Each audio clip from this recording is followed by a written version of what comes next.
Broadcasting live from the Business Radio X studios in Atlanta, Georgia, it's time for Atlanta Business Radio, spotlighting the city's best businesses and the people who lead them.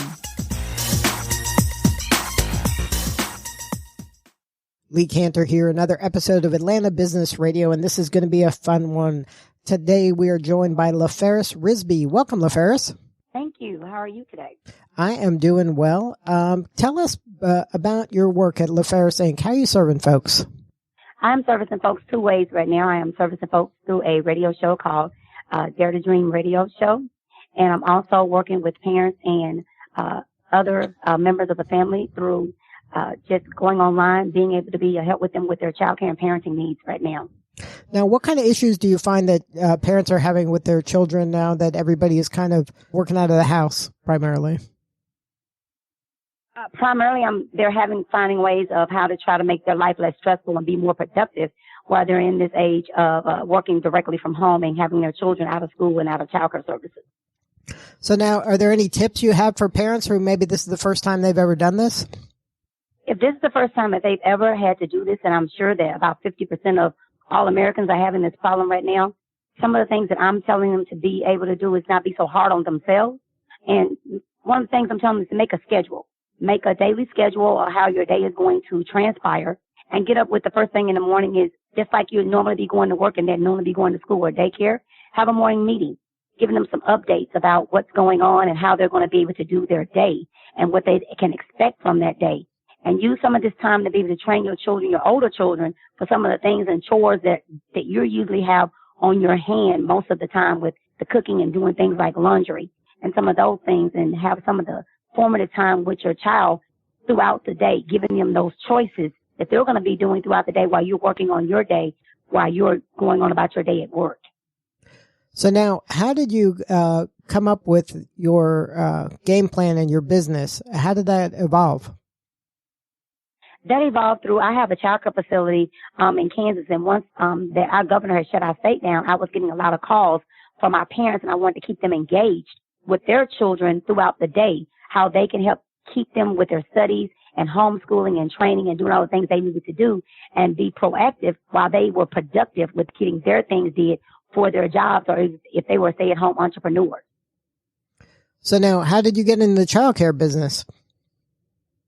I got in the childcare business over 20 years ago. I got to my home with $50 and no place to live and started a childcare center, and then we just evolved from there.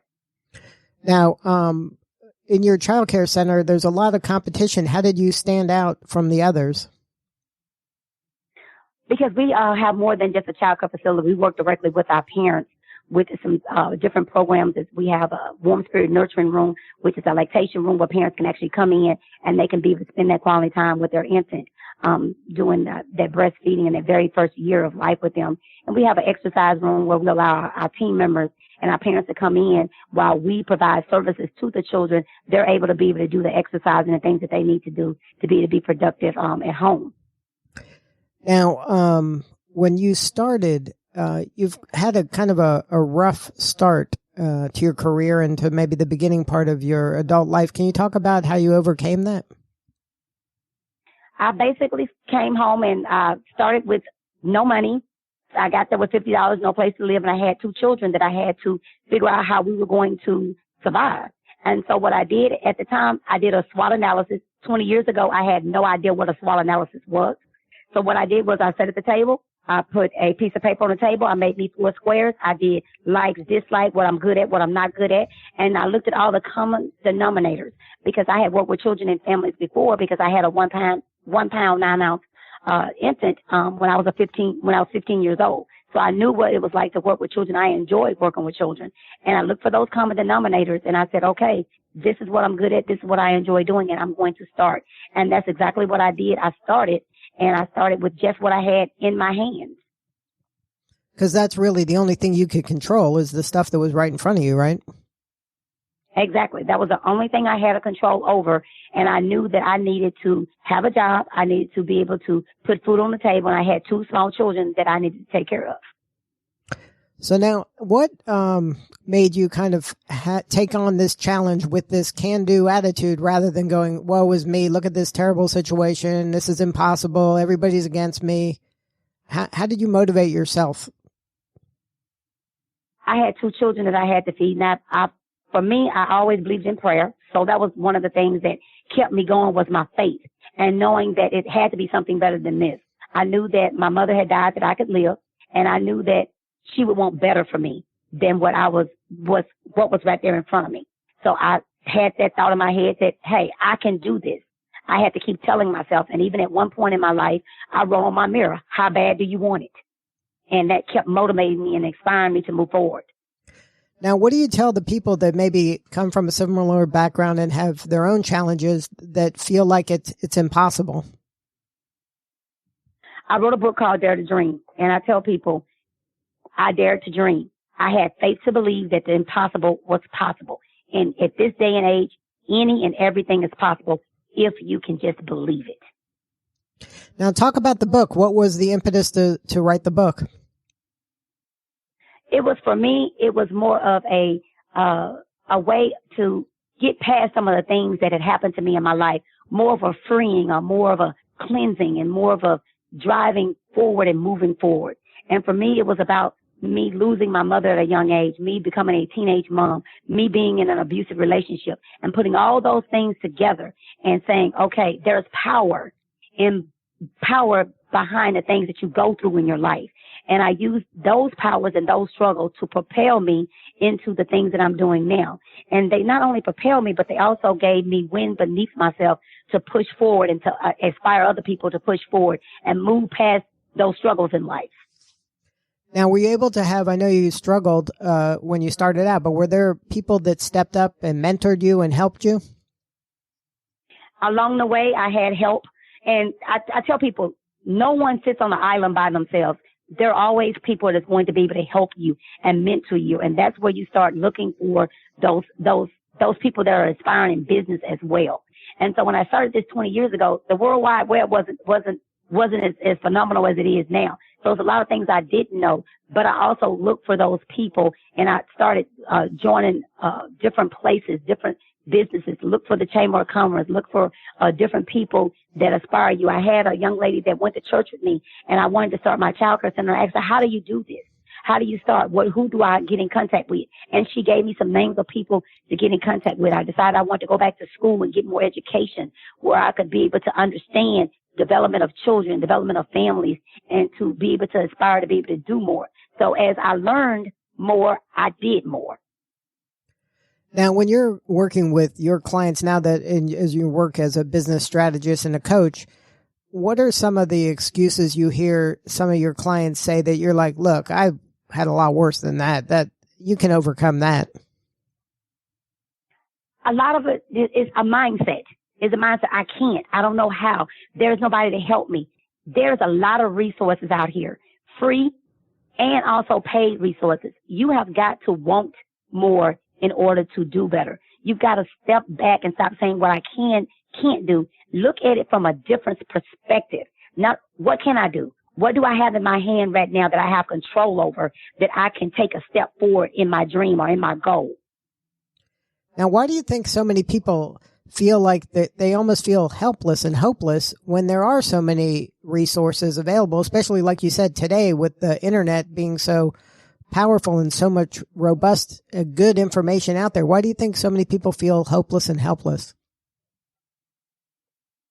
It's a mindset. Woe is me. It's all about your mindset, what you think you're capable of doing. If you say you can't do it and you tell yourself that long enough, of course you won't be able to do it. But if you tell yourself you can do it and you keep striving, every day is a new day. And it does. Every day comes with a different challenge. But you also have to have a mindset that you're going to overcome this challenge. And you may not always understand and you may not always find something that day. But if you keep moving and you keep asking questions, even if some people say, well, I feel stupid when I ask questions. No question is stupid. The only question is stupid is the one that you don't ask. You don't know what you don't know until you ask. Right. And how can you? Sometimes you don't even know what to ask because you don't know what to ask. But then ask that. Just say, what am I missing? What should I know? Exactly. And believe me, somebody will at some point will say, okay, well, let's try it this way. Maybe that didn't work yesterday, but let's try this today. Now, for you, in your life, I would imagine that you found more than one person that's kind of stepped up and helped, and you've been able to succeed on your own kind of strength and also on the help from others. I think people don't appreciate there's so many people out there that want to help people succeed, and that you just got to be open to that. Do you find that that there are a lot of people that want you to succeed if you kind of just open your arms to them? Yes, I found I'm part of Goldman Sachs 10,000 Small Businesses. I'm part of Million Women Mentors. So it's a lot of different organizations and things out there. You just have to be willing and don't be so withdrawn. Be willing sometimes to put yourself out there. And I know sometimes that's scary because I've been afraid. But you've got to push through that, and you've got to ask yourself, how bad do I want this? Am I willing to put myself out just a little bit to ask these questions? You know, because people, sometimes you'll feel like, oh, that's a stupid question. I shouldn't ask that. But there's no stupid questions. You have to sometimes put yourself out there a little bit. Now, talk about the 10,000 Small Businesses, the Goldman Sachs program. How did you even become aware of that, and how did you get involved in that program? Because that's a big deal. It is. I tell people I use Google quite a bit. And I was working with a mentor, and a mentor said, hey, I heard about this program. Why don't you check it out? And I said, oh, sure. Let me check it out. So I went on and I Googled it, and I looked it up, the information, and I put in the application. And I had to pitch to the organization. But once I did that and I saw the potential of what the cohort could do, and you are a lead among these 10,000 other businesses that you connect to that have information and a wealth of knowledge that can pull you in and help you be able to decide, hey, let me see which direction. If you're looking for something in marketing, they have marketing experts. If you're looking for something that you need for cyber security, they have somebody in that area. So you become part of this elite organization that helps you grow your business, where you can then help other people grow their business. And it's one of those symbiotic relationships where everybody's helping everybody move forward. Yes, it's one of those, you meet people that are willing to help you reach your goal while you're also helping them be able to reach their goal. Right. A win-win-win all the way around. That's fantastic. Yes. So now, you spend a lot of your time nowadays, promoting the book, promoting the radio show, and you're speaking, and you're doing coaching and things like that. Are you still have the childcare business? Yes, I still have the childcare business, but I have my son came back and got out of the military, out of the Air Force, and he's also my CEO now. And my daughter is part of the business, and she is part of the education component where she has her degree in curriculum building.